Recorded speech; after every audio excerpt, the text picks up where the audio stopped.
The Reverend Jesse Jackson says he will have Paula Deen try to make amends. The civil rights leader says Deen called him this week.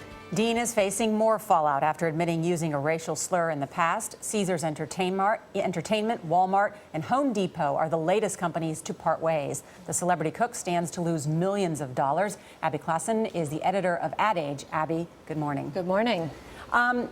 More companies dropping her. Did this fallout last longer than anybody thought? Oh my goodness. I look at this and I think Paula Deen has done a great job of taking a bad situation and making it much, much worse. What did she do wrong?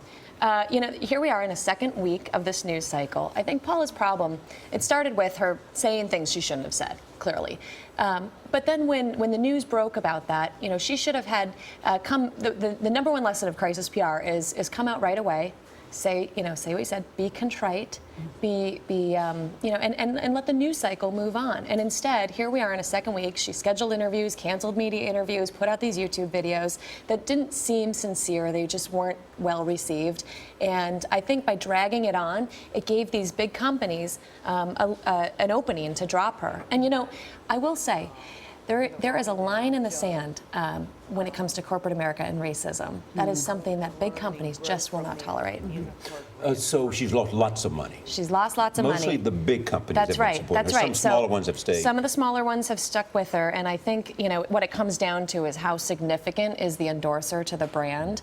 And so if you're Walmart, you don't want this headache. Paula Deen's not that important to you. We have this graphic, though, but it looks like Target and Sears and others, though, still carry her products. Do you think there'll be pressure on them to drop her? Absolutely. I think the bigger the company as well, the more likely you're offending some of those consumers. We've seen in the past, sorry. Yeah. No, go ahead, finish. We've seen in the past where companies have stuck by endorsers, but I think it comes down to how important are they to that brand. So Nike Golf stuck by Tiger Woods, for example. But others left. Yeah. Exactly. Here's the interesting question.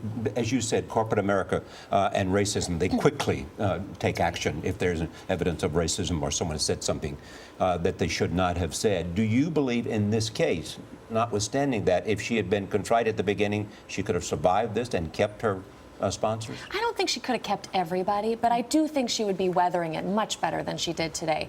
I think the figure we've seen is about $16 million is how much she was set to make this year from her endorsements and her sponsorships. And, I think she would have lost some of that, but I think the damage would have been much more minimal. All right. Abby Klassen, good to see you. Thank you.